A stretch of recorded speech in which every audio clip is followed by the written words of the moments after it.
There are 5 stages of a company's life cycle. When we start a company, we have a lot of energy, so many ideas, and there's a new product, there's a new idea, and every company will grow in the first couple of years. Some of the bad decisions start to catch up. These are the signs of complacency. Those companies will enter into a golden period. This golden period is only 10% of the companies will ever get into that. For every exit, there has to be an acquirer. These companies will become those acquirers. I'm joined by Vipon Kumar, someone whose career spans 6 industries and more than 50 countries, including global operations with revenues ranging from tens of millions to over $1 billion. After decades in executive leadership, including turnaround work and strategic transformations, Vipon experienced a major health event in 2018 that prompted what he calls his second act. So in 2020, he became a Vistage Chair. And Vistage peer groups, he leads 5 Vistage peer groups serving more than 60 companies across diverse industries here in the Philadelphia region. And he also serves on investment and banking advisory boards. That gives him a rare vantage point. He sees leadership patterns not just inside one company, but across many. And so that's why I brought Vipon on today, because I really am looking forward to getting your perspective in the patterns that you have seen in your work, both in your personal journey, but also now with the companies that you help advise. Thank you, Becca. I'm really happy to be here. I have known you for, I think, quite some time. I will share with you some of it from my own experience and some of it from the experience of being in touch with so many CEOs in the area who are in the mid-market companies. What I have observed through my years into this, there are 5 stages of a company's life cycle. The company, when we start a company, we have a lot of energy, so many ideas, and there's a new product, there's a new idea, and every company will grow in the first couple of years. By the time they are growing, some other companies are taking notice of them. Some of the bad decisions start to catch up. That is on the sophomore slump. So many of companies... The sophomore slump, I like that. What sophomore means wise fool, right? Yeah, so now either they will recover or they will just go away. They will be acquired. So some of them will exit here. And now some of the companies will be able to recalibrate. They will get advice. They will get some funding. They will learn from their mistakes. They will have a recovery time.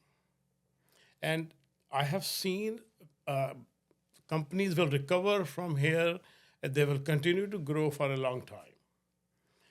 Then comes a phase of complacency. I made it. I understand it. I know my market. I know my customers. I can do this in half my time. These are the signs of complacency. That's where so many companies either will want to sell or they will just coast at the life stage, simple kind of business, and it becomes a lifestyle. Yeah. Then some companies will say they will get some advice, they will join a peer group, they will get challenged by the peers, they will get out of complacency. Those companies will enter into a golden period. This golden period is only 10% of the companies will ever get into that. They will continue to innovate. They will continue to experiment. These are the companies which will acquire other companies. For every exit, there has to be an acquirer. These companies will become those acquirers. They are the one who will lead us to all kinds of growth. So seeing these 5 stages of the companies, that's where I have seen the action. Where you are in the life cycle, are you going to exit now or later? So if I'm summarizing this, the first one is we start a company. We have a lot of ideas. We grow. And then a few years in, the bad decisions you made, the things you did for expediency and for growth start to catch up, the foundational cracks.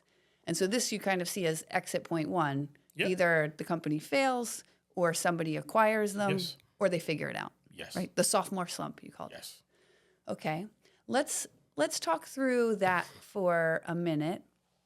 And just kind of, can you dig deeper into, let's say a company is at that point, right? A founder is listening and they have had explosive growth, but it's all on their back usually, right? At this point, maybe some things weren't done the right way and it feels kind of exhausting to go back. Yes. How do they navigate through the sophomore slump? What have you seen work? So the first part is a realization that my idea was not the only great idea around. Sometimes we believe our own PR. We have to leave that out. We have to be in touch with the people. We have to be surrounded by people who will confront your ideas and also give you advice. It's a tough love. If they can go through this, then they will have the recovery. If they are surrounded by people like themselves, oh, this always happens. Maybe this is the time you can just come sell the company and get onto get onto something new. So many people go through that. So it is who are you surrounded with? I mean, you are a sum total or average of the people you are surrounded with. Agreed. 100% agree with that. And what happens, have you, in your experience, been around founders who haven't made it out of the sophomore slump? How does their story normally play out? Yes. So they have fatigue. They say, I can't do this anymore. I can't put another 5 years into this.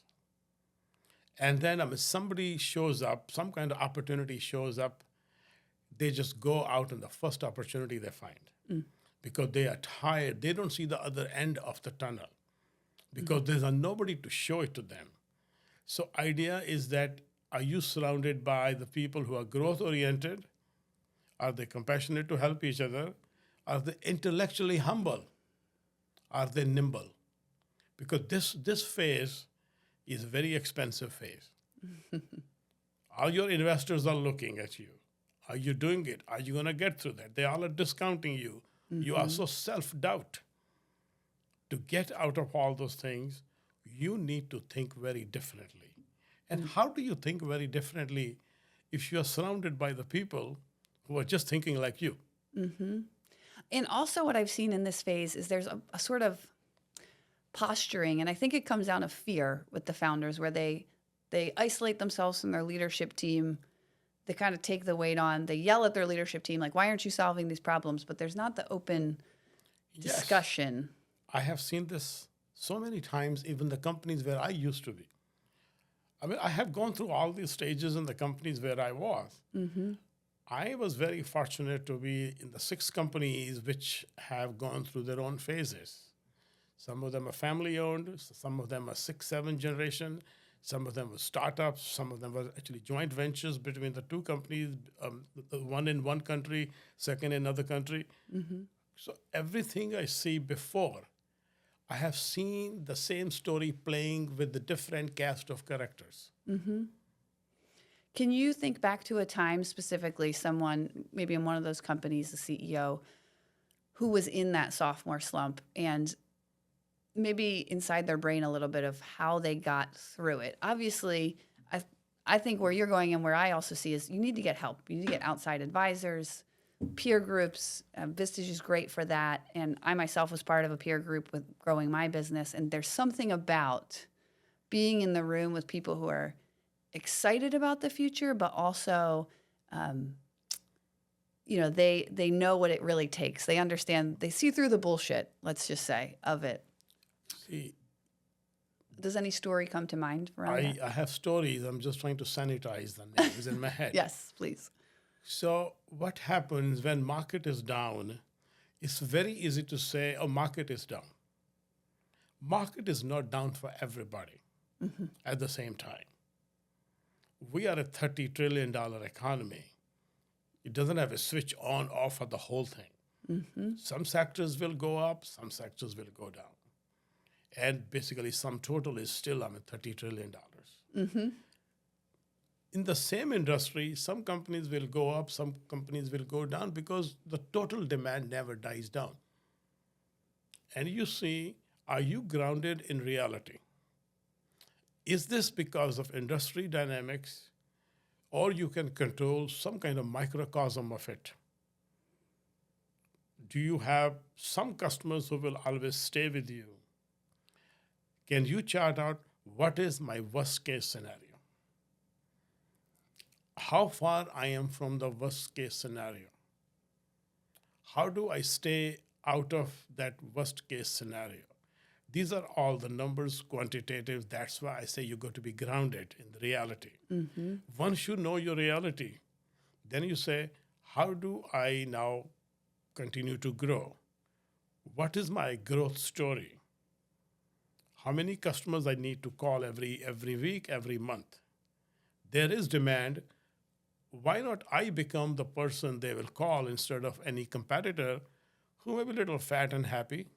I am big, I am fine, I am just with the market.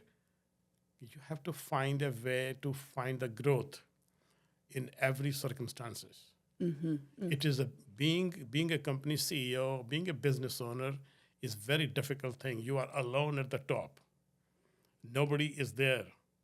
Others people who are reporting to you do not understand everything. That's why you go somewhere else. That's why you go to the people who understand what is the real issue.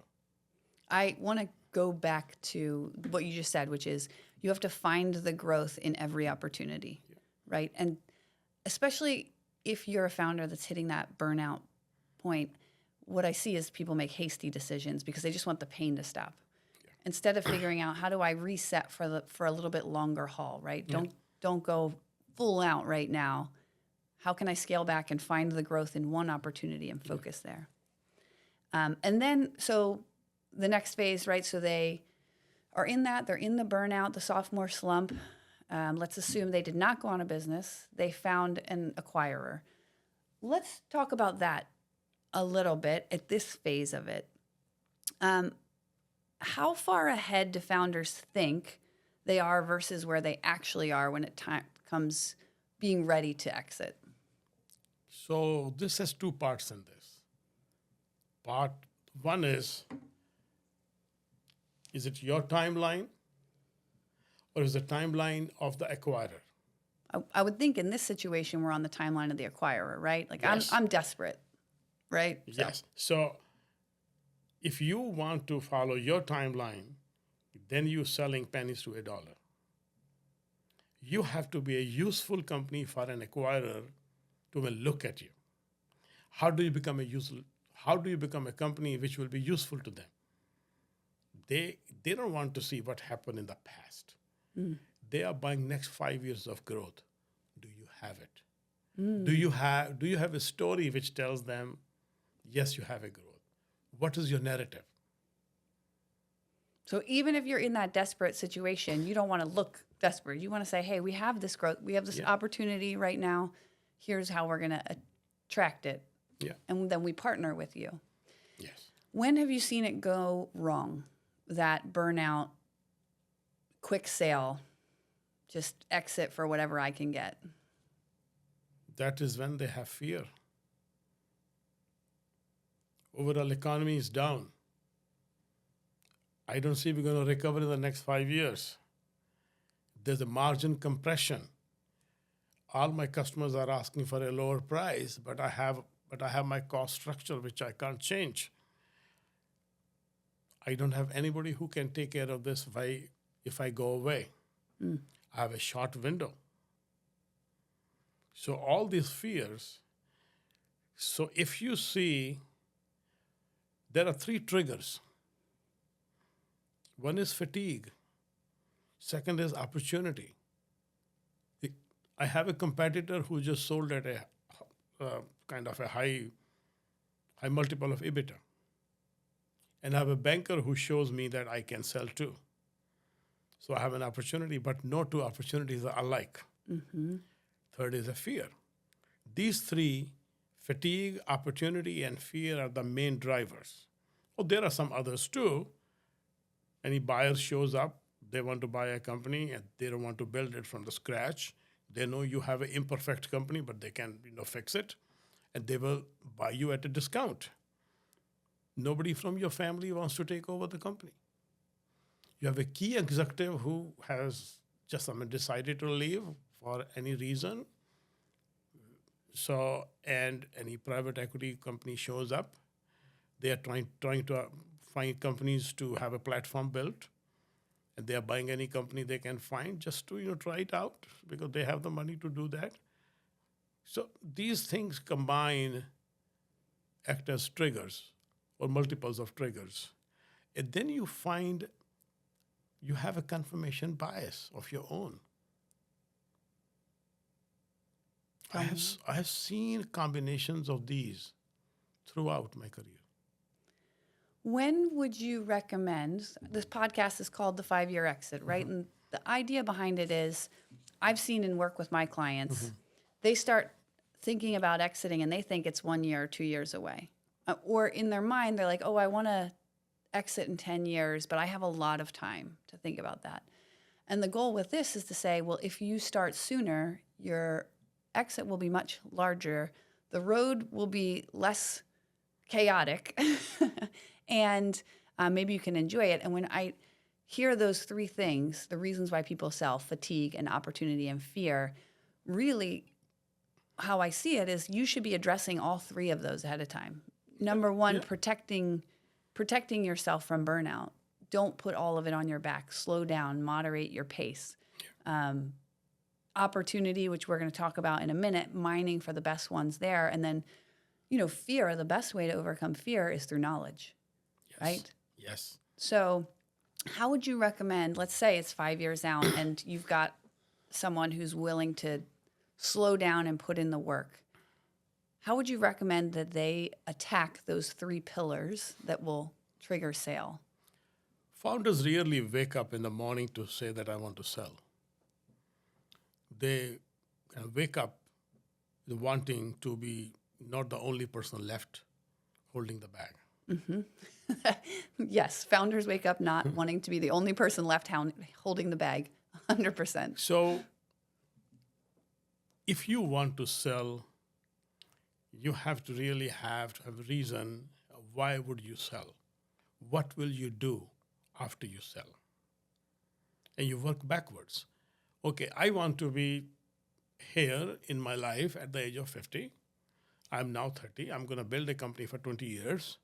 I'm going to acquire, build it, whatever I'm going to do, this is my number in mind. Then I'm always looking, whatever I am building, if I have to give it away to somebody else, what would they think of this? The companies, your buyers are not paying what you did in the last 5 years. What would you do in the next 5 years? So think any kind of decisions you are making for your company, any kind of investment you're making. I just step back. Job of a CEO, I can define in 2 lines. One is capital allocation. Second is finding the best people to run the company. And in our experience dealing with companies, how many of them do this every day? They are always reacting to this. It's not a reactionary job. It's a well-planned. Because once you allocate capital, it's not coming back. It is called sunk cost. If you hire somebody wrong, that person can destroy the team you already have because of toxicity, and it can put you behind several years. These 2 decisions had to be made very carefully, considering all aspects of this. Can you share a story with a company, keep it confidential, that made the wrong decision on the human capital front that set them back a few years? I can think of companies from my past because the companies I work with, I make sure I talk to them every day about these 2 things. And I'm very happy, very lucky that the companies I have in my practice, they take care of this. in the past, I was working in a different country. I have worked in 3 countries, so I will not name the country. So one of the companies I worked, I was general manager. Company hired a CEO who had kind of credentials of the whole world, but comes to take over the leadership role and doesn't connect with people. We were not people business. We are actually selling products. Okay. So you can say it's a product business, but people are the one who are making the products. He did not connect with people. It took the board 6 months to realize it.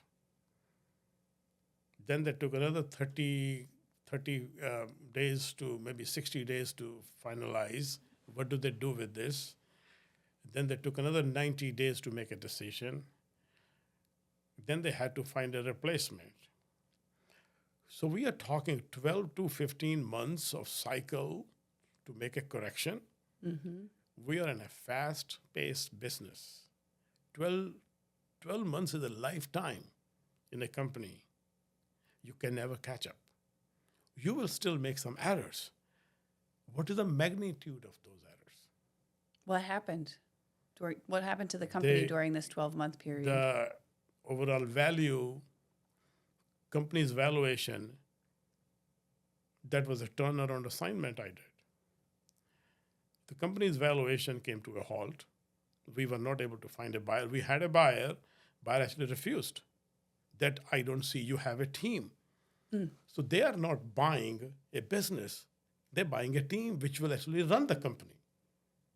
Every company has a very limited, well-defined bandwidth of its own people. When they're buying a company, they're buying a whole system. The production system, customers, suppliers, and people who manage this are the variables. All these factors of production, the factors of value, who are the people who will manage? When they didn't see how this company will be managed after we buy the company, they just back away. It took us 2 years to recover from that. In the meantime, we had a currency devaluation in their country. That added another 6 months. So one error in haste, this person has high credentials, this and that. We don't have to see what this person did in the past. Yes, we have to see. That is why we are talking to this person as a leadership position.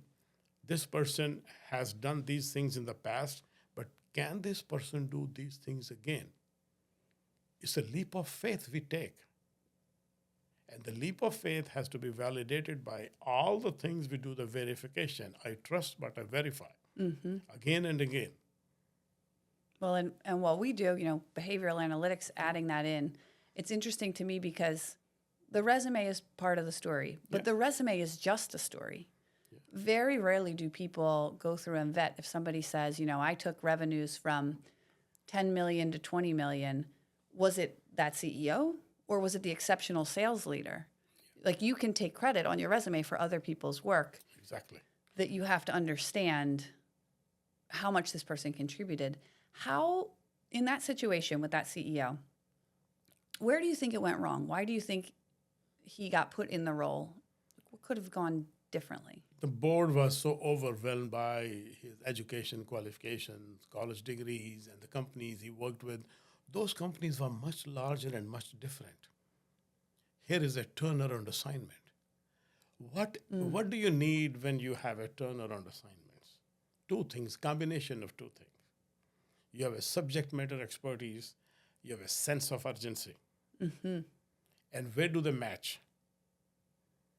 Depends upon which industry you are in, which company you are in. What is the whole kind of mix of this? Then, are you able to influence people without having direct authority on them? People will not collaborate unless they are influenced. Authority doesn't make it happen. So every company has a different DNA. And we have to diagnose it carefully. What kind of leader we need at the top who can take this company to the next level? And after that, after we have achieved that level, can we make a decision? Now, this leader has taken me up to here. I need a different leader. It's a very emotional decision and very difficult one. We have loyalty. I want to dig into this more because We have loyalty. We have a relationship. But we have a company too. It's not being selfish. It is actually fiduciary responsibility of the board to see this leader has taken us from here to here. People who are experts in doing turnaround assignments, they are like surgeons. They come, they fix, they go on. For continuous health or continuous growth, we need a general physician who's able to diagnose lots of things and point you into the right direction. It's a combination of a surgeon and a general physician which keeps you in very good health. I like that analogy. Same is the case with the company. Talk about, and I realize I didn't prep you for this, so this will be more off the cuff, but I've noticed in my work with leadership teams that there are natural breaking points in business. And to your point, that the leaders that got you here may not be the leaders to get you there. What do you think those natural breaking points are in terms of either revenue or complexity that you've seen for businesses where they really need to take a hard look and say, maybe we need to bring in a surgeon? I'm not a big fan of revenue breaks. Okay. Because that can change. If you are a startup company, every time you add a new customer, your revenue will double, almost. And so it depends on complexity of your industry. Yes, revenue is how much can I afford? How much of a cost structure I can afford based on my revenue. That's why we talk about revenue. If you don't have to kind of worry about the cost structure, how do I bear the cost? Then we don't talk about revenue. Just like technology companies, they can continue to lose money as long as they are building the product which is getting popular with people. I'm using the word popular because popularity gets you continuous revenue stream. That is a recurring revenue thing. And the breaks are, I was in the startup phase, for example, a company, they find a leader who is very good at putting the teams together, creating a sense of urgency, a time bound. This is our time to finish the product. This is our time to go to market. How do we analyze the market? Somebody who's kind of actually grounded in the reality of the startup. Same person may not be a growth CEO because now you're looking at how do you grow? What is your thesis? Are you going to grow organically or are you going to make acquisitions? Both are very different. If you will choose acquisition story, then how fast can you integrate? That is the key. Somebody who has done it several times, integration is an art and a science. Art will dominate the science part here because you're dealing with people, you're merging the systems, you're making sure this becomes one company with one voice.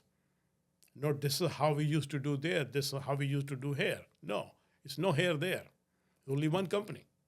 So every time you see where are you going and who can take you there? Yes, I am kind of, some people are going to think that it is being opportunistic, that this CEO took me from 10 million to 100 million.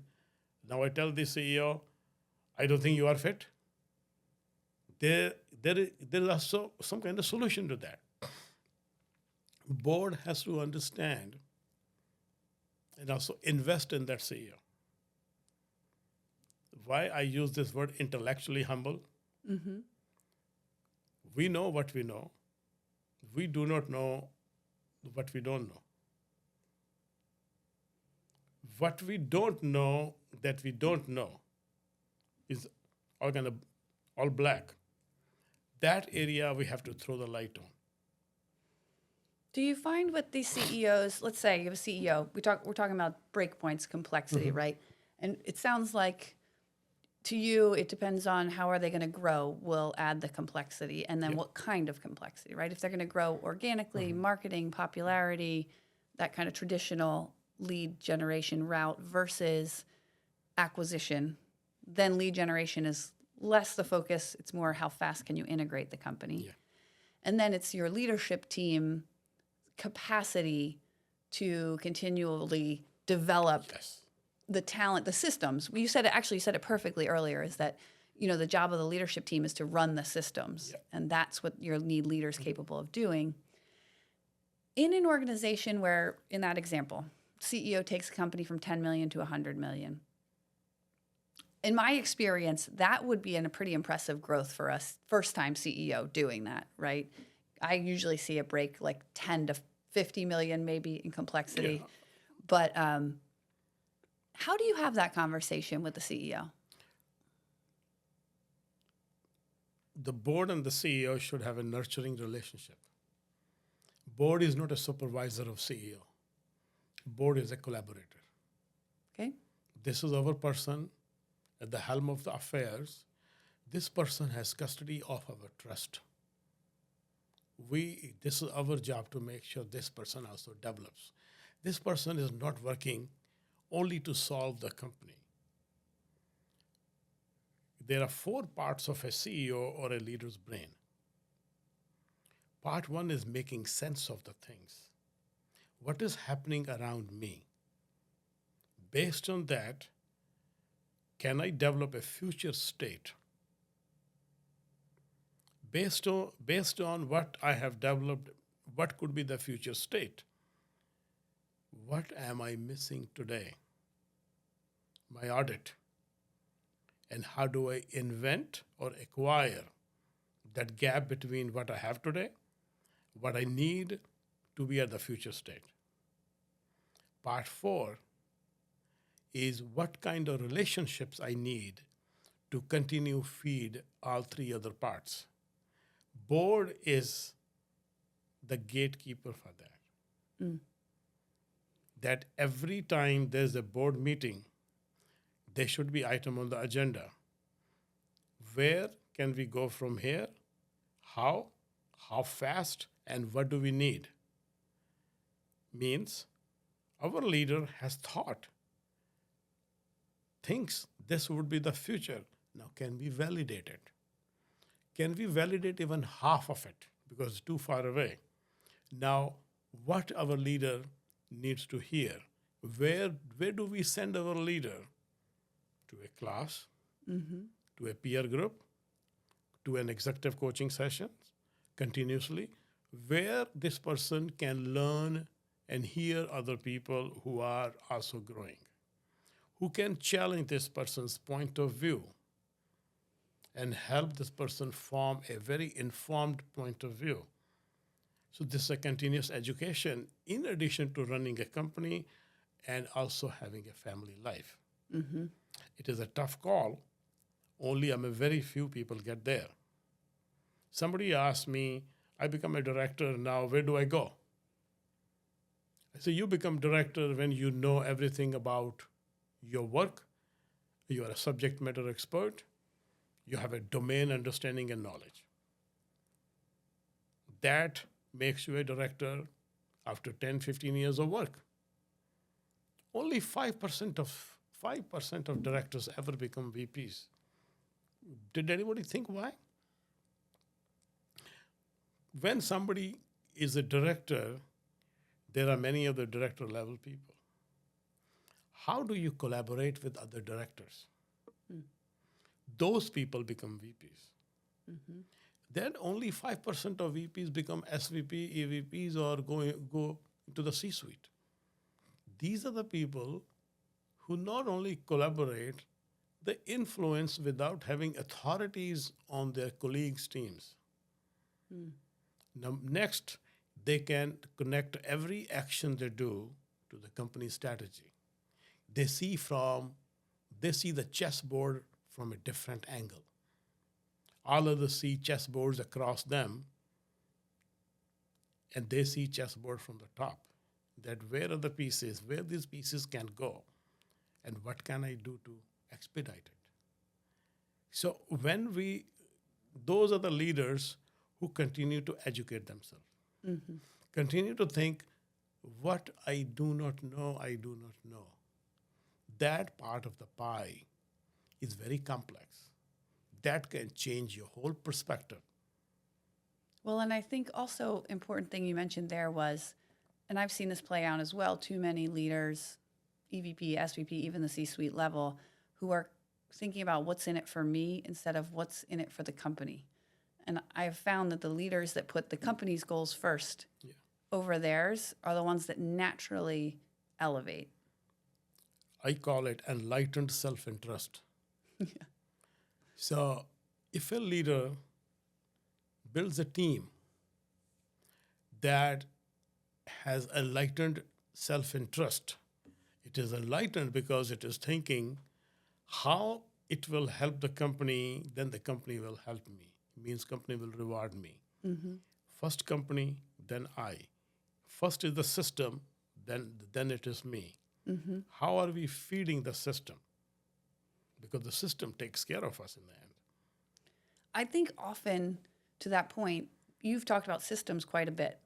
And a lot of times what I see with leadership teams in high growth companies, and when they're looking for exits, is a focus on individual people instead of what's the system and who's in charge of running and developing the system.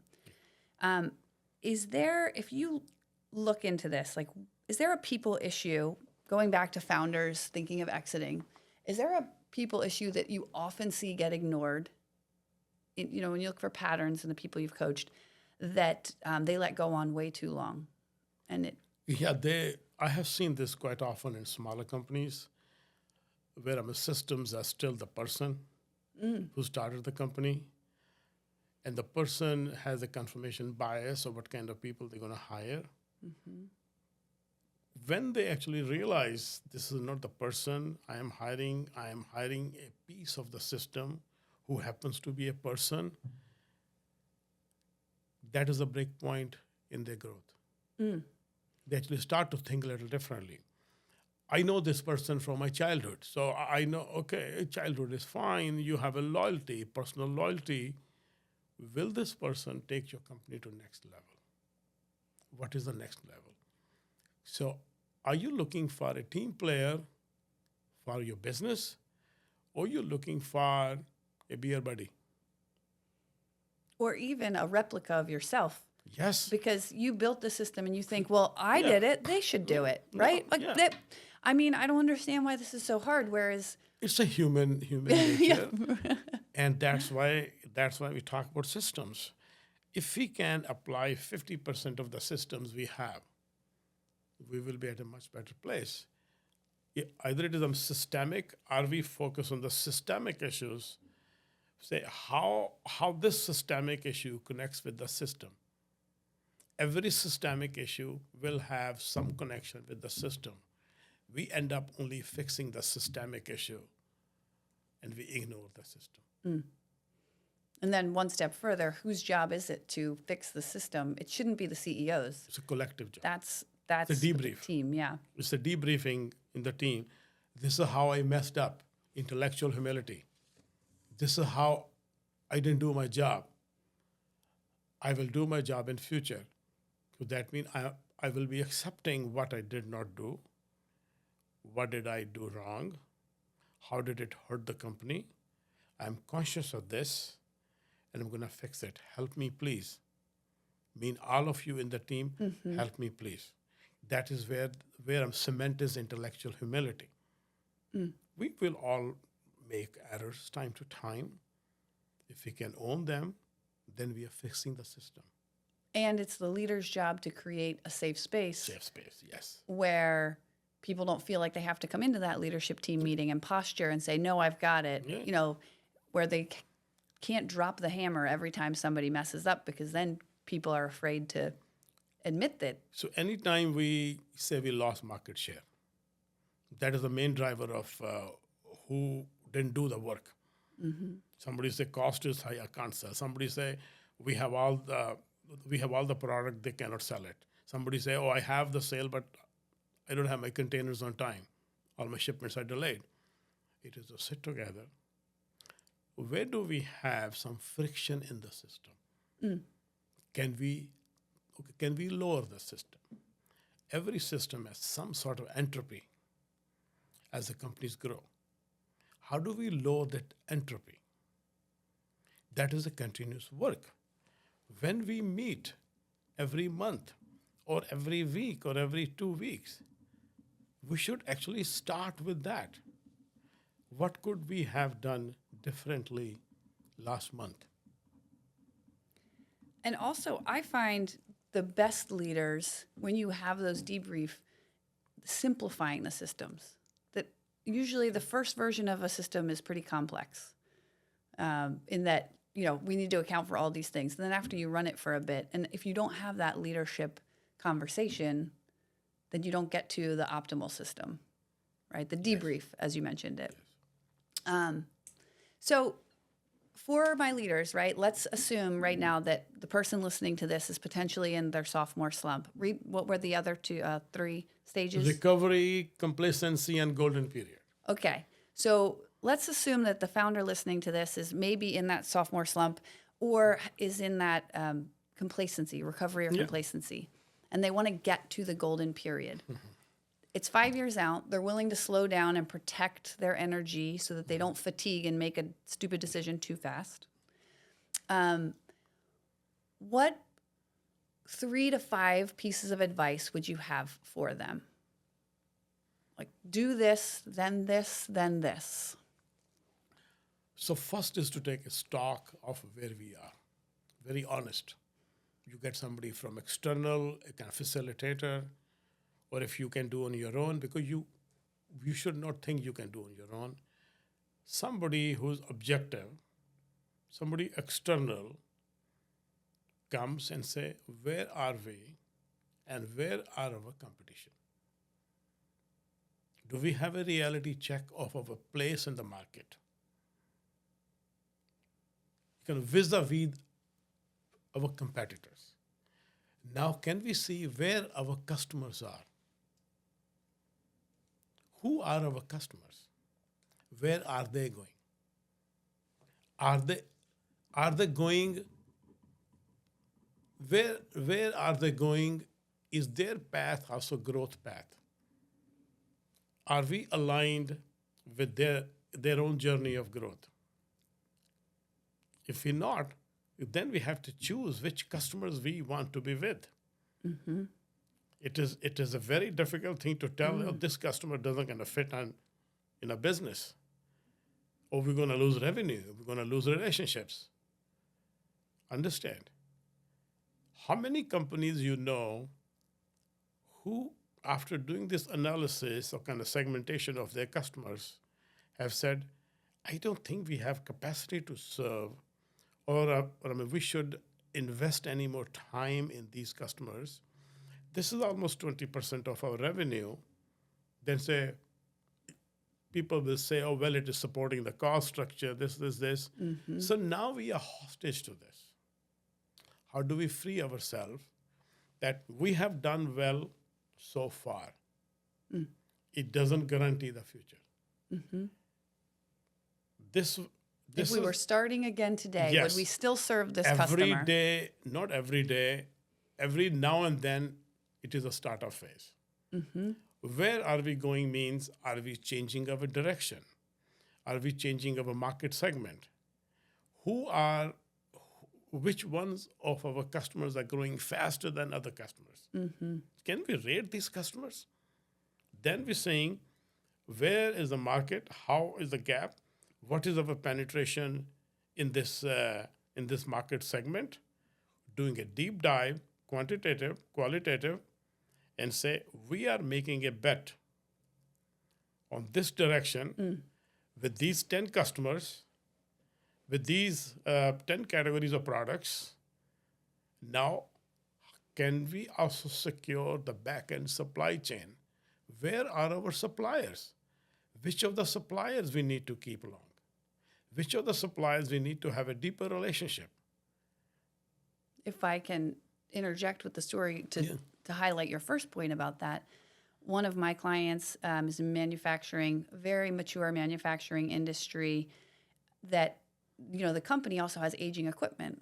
And so they have to invest in the equipment, they have to invest in training their people, and they hadn't really had a strong financial leader on the team. And so usually once a year I'll sit down with my CEOs and we'll build out their org chart and I'll have them rate each of their leaders on a scale of 1 to 10 with no sevens.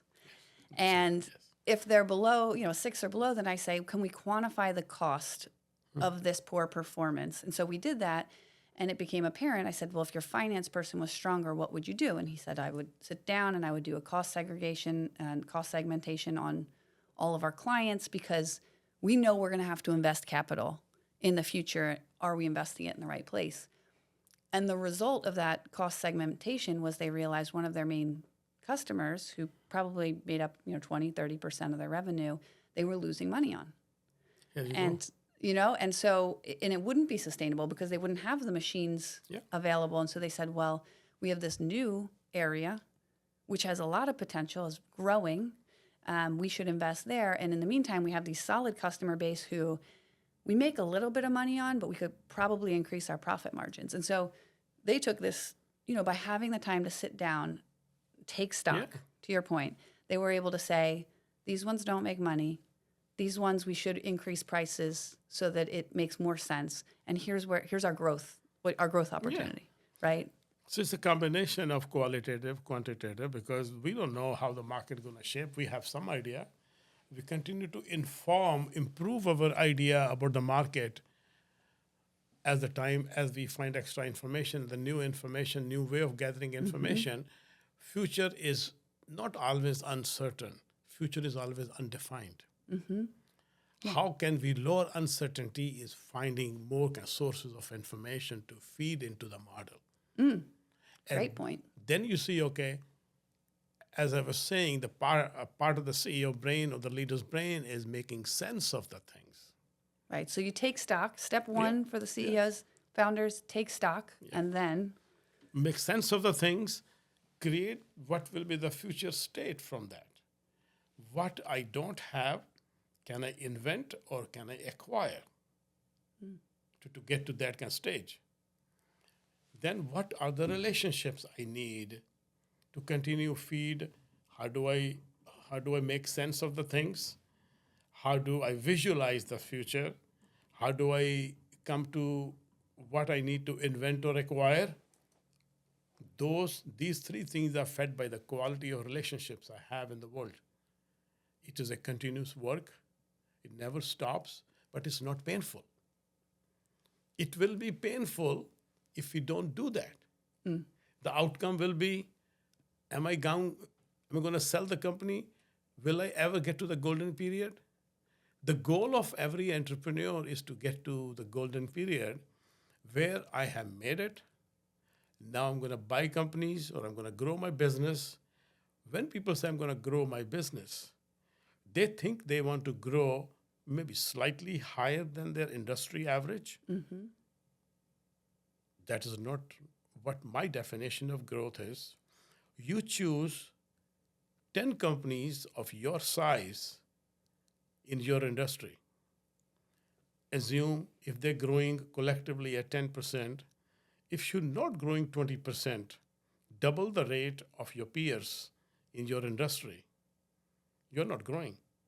You have to leave them behind every 2-3 years. You have to have a new set of peers every 2-3 years to beat them. That comes with continuous innovation,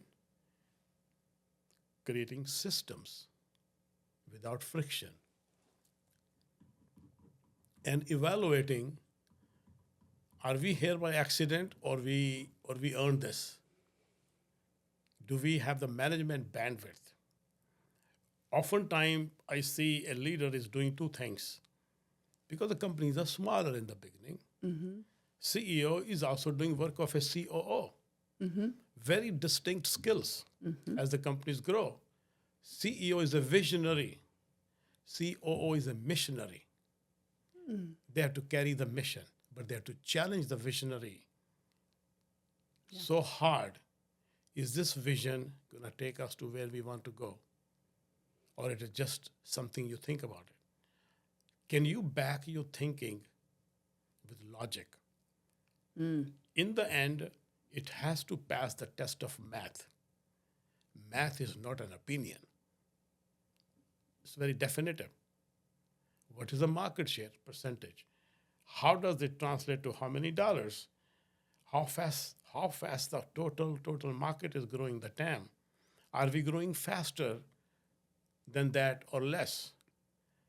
It is a lot of continuous evaluations, self-evaluations, backed by some external help. It is a very serious stuff to do. And oftentimes, people want to avoid that because we are making enough money. Money is not a bottomless pit. I'm a digression. Yeah.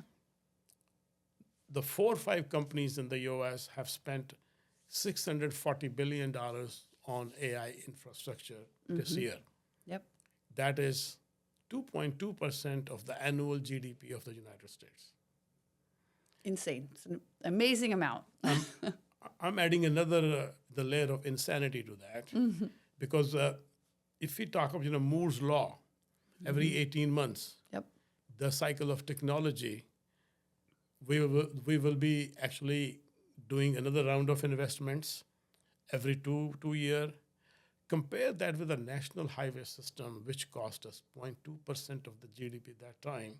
We don't have to build those highways every year. So what is the payback period? Oftentimes, it is a FOMO, the fear of missing out.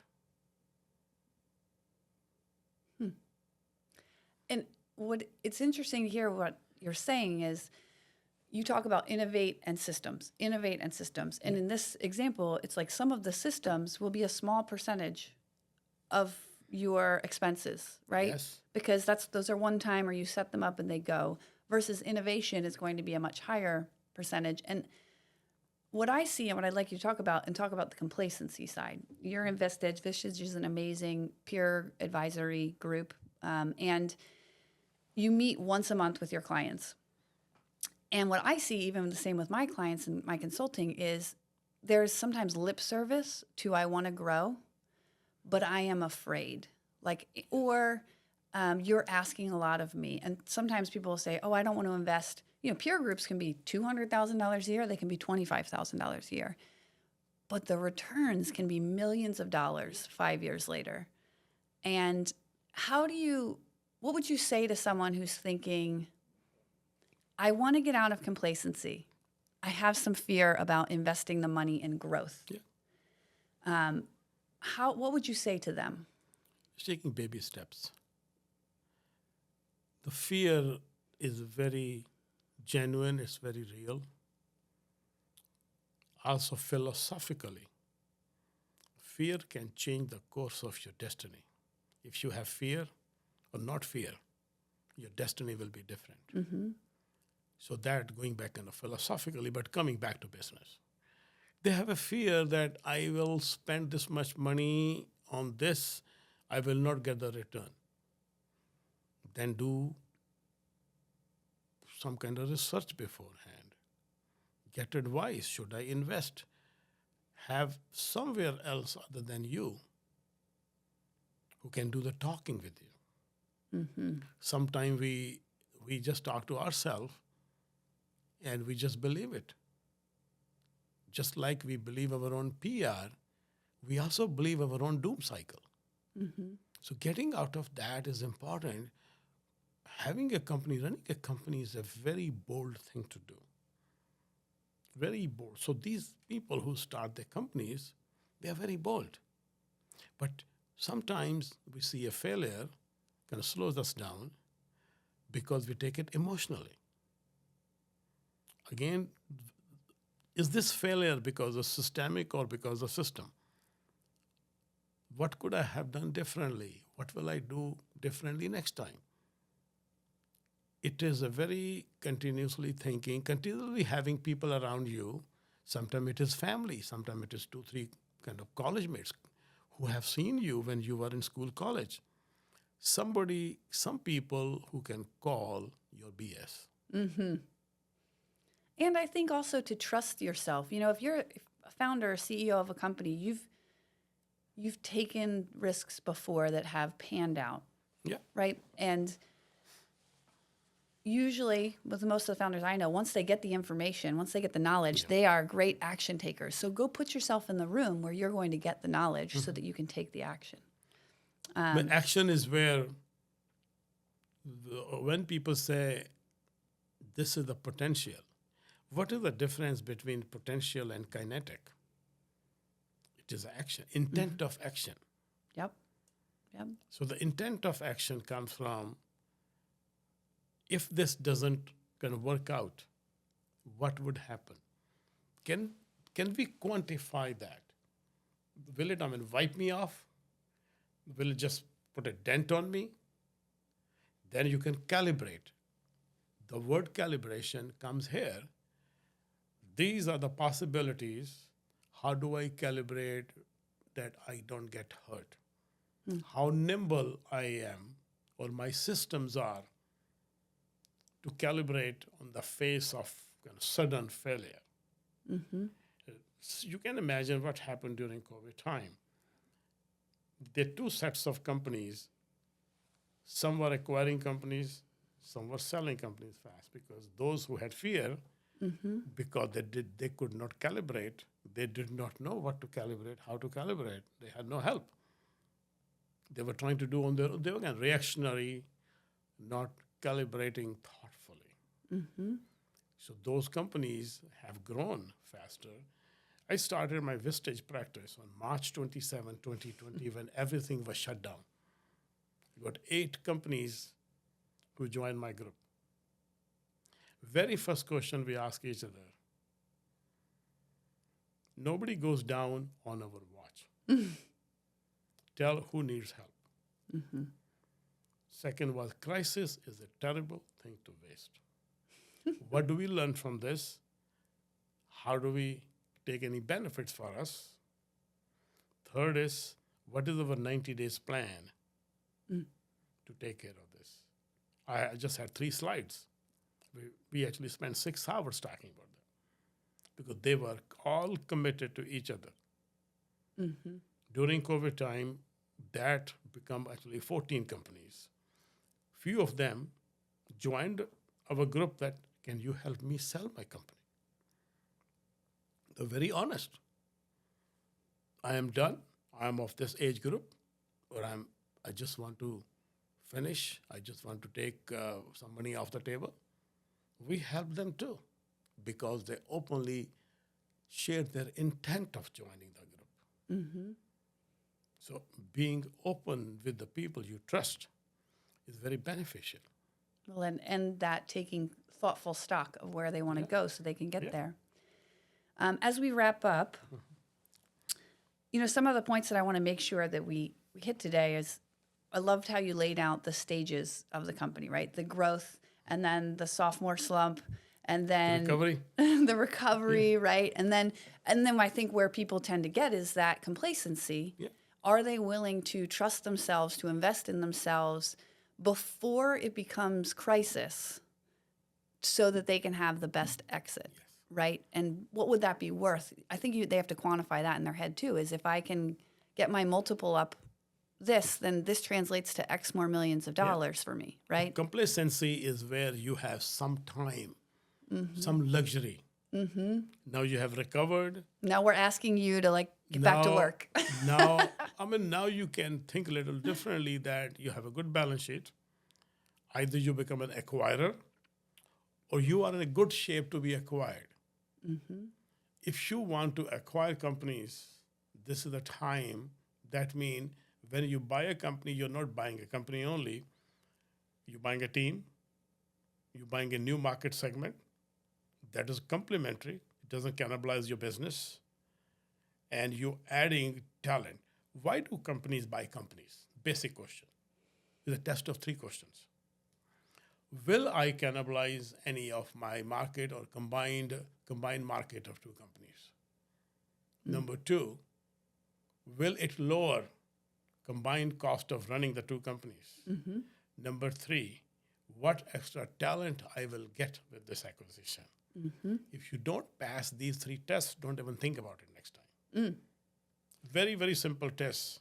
Right. So we're taking stock. Yes. We're going to slow down, take stock, get some outside insight to pressure test. Same way, if you are the one to be acquired, you figure these 3 things, and now you tailor your marketing of selling your company on these 3 things. It works both ways. And guess what? That's how you get a better exit. That's how you get the multiple. You don't just wake up one day and say, today's the day, I'm tired. And then I liked you said invent or acquire right after you've taken stock. And then focus on your relationships. 100%. And intentional focus, right? That these are the conversations I'm having because I've taken stock, because I have set a strategic roadmap. I'm looking for people in my relationships who can help me grow. And I can help them grow. As I use this word, enlightened self-interest. It's nothing personal. I want to contribute to somebody's growth, so this person can contribute to my growth. Yeah. That is where the enlightened part comes from. Right. It is still self-interest. I think for these things, and also I know that you were chair of the year, right? Last year?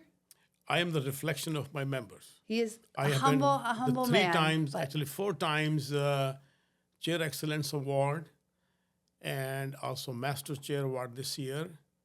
But I'm a reflection of my members. And their willingness to step up and put in the work, right? You can coach, I can tell you, all my members share 4 traits. They all are growth-oriented, compassionate to help each other, intellectually humble, and they're nimble. All the 4 continue to show in their behaviors, in their actions. And that is how the growth happens. They are fully vested in each other. That's where enlightened self-interest comes. I jokingly say in the foundation that I sit on the board of that somebody said service before self. And I said, that's not really us. We are about self and service. Like it's okay to understand that you have an interest in this, but that you can collaborate and align it. So I thank you for your time today, Vipin. Any closing thoughts before we? Yeah, I was thinking that I have seen many times people say, I want to sell my company in next 1 year, 2 year. You are setting yourself for a discount. So don't imagine 6 months does anything. Have in your mind at least 12 to 18 months. These are the processes. There are people who do this, the lawyers, bankers. I think, as a business owner, you're going to sell 1 or 2 companies in your lifetime. Don't undersell. Think about it carefully. Then there's a narrative. People are not buying EBITDA. It is a common misconception that my EBITDA will get me this. Buyers are buying combination of momentum, scalability, and durability. They are not buying EBITDA alone. EBITDA is the outcome of these 3 things. Do you have momentum? Means which market segment you are in. Do you have possibility of scalability? Scalability is different from growing. Durability, will it can stick? And if you can coherently explain your EBITDA durability after you are gone, then your multiple is high. There are earn-out challenges I have seen. People are promised a certain earn-out and they don't get it. My comment to people when they talk about this, I say, your contracts are as clear as mud. You have to find how would they keep your money. It is not certain you will get everything because sometimes targets are hazy. Targets are not quantifiable. Priorities change. What is the role of ex-founder in a new company? What level of autonomy do you have now you are no more company owner? How your culture? Is the culture that you had to build the company going to be still intact? Culture is the final glue which keeps us all together. So when they are thinking of, value, how much value I get, they have to be clear about a lot of things. It's a very serious conversation with yourself, your family, people you trust. Even then, sometimes say, I'm not going to do that. You're going to have only one or two opportunities in life to gain so much value or also lose a lot of value. What percent, that reminded me that I was talking to an M&A advisor, and they were talking about the percent of deals that they've seen not make it to the finish line. Like, what should a founder expect? Should they expect their first deal is going to make it to the finish line? Should they prepare mentally for maybe a second round or a third round? It depends on the story. If your story is so good and the person on the other side believes that, deals happen pretty fast. Now, if you look at percentages are not very meaningful here because with too many variables, if I do a total mathematical average, when somebody goes to market, the chances of being able to sell your company in the very first transaction depends upon, is your price too low? Are you such a catch? Or something in between. So there is no hard and fast on that.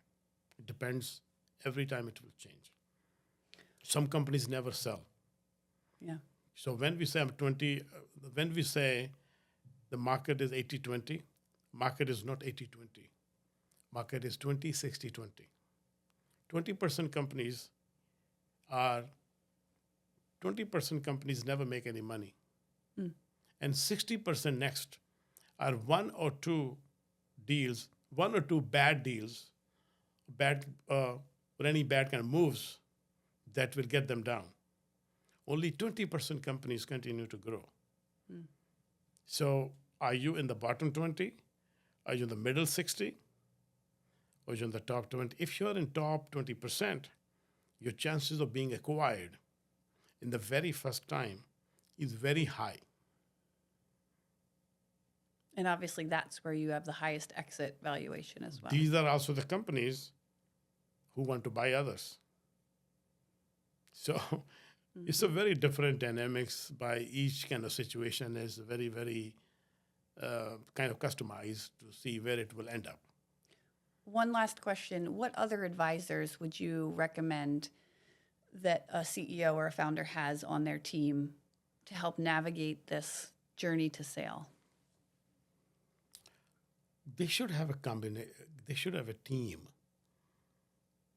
Even though this is another team they're paying every day, they should have a close connection with the bankers, somebody in the PE world who understand how the flow of capital. I mean, people in PE know how the capital flows are, and how somebody who is from the industry, deeply connected, knowing where this industry is headed, kind of futuristic, and a lawyer who can draw the contracts very well, and also some kind of wealth advisor, tax advisors. Create a team of people, even though you are not paying for them, have relationship with them, time to time connect with them, time to time offer them some help as well.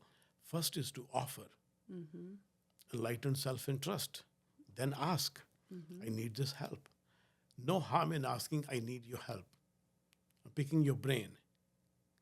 Then also sending a nice thank you note after that for a bottle of wine, if they drink wine. So it is continuously nurturing your relationships with people. In the second quadrant, I said, is the fourth quadrant. The first one is making sense of the things. Second is visualizing the future. Third is what I don't have, invent and acquire.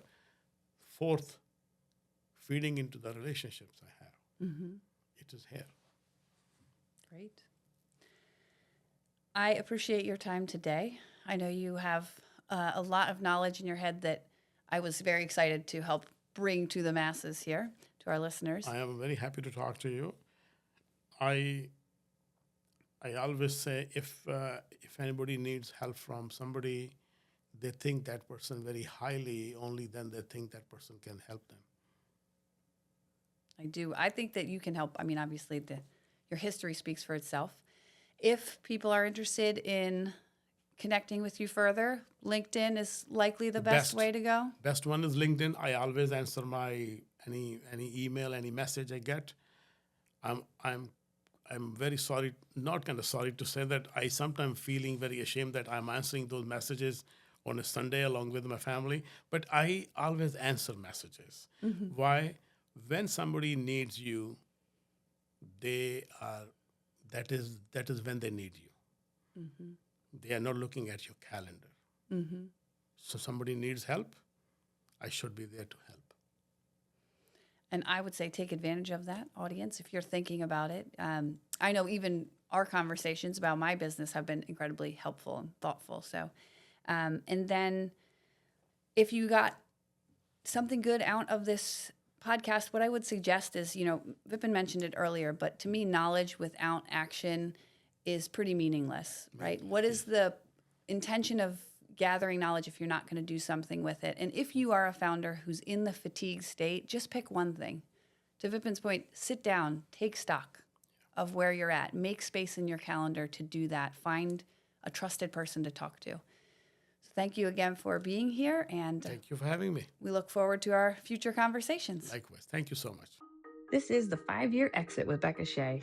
Thanks for listening, and if you're interested in learning more about how we help CEOs and founders build great leadership teams that can work without them, go ahead and book a call with us. We'd love to talk more.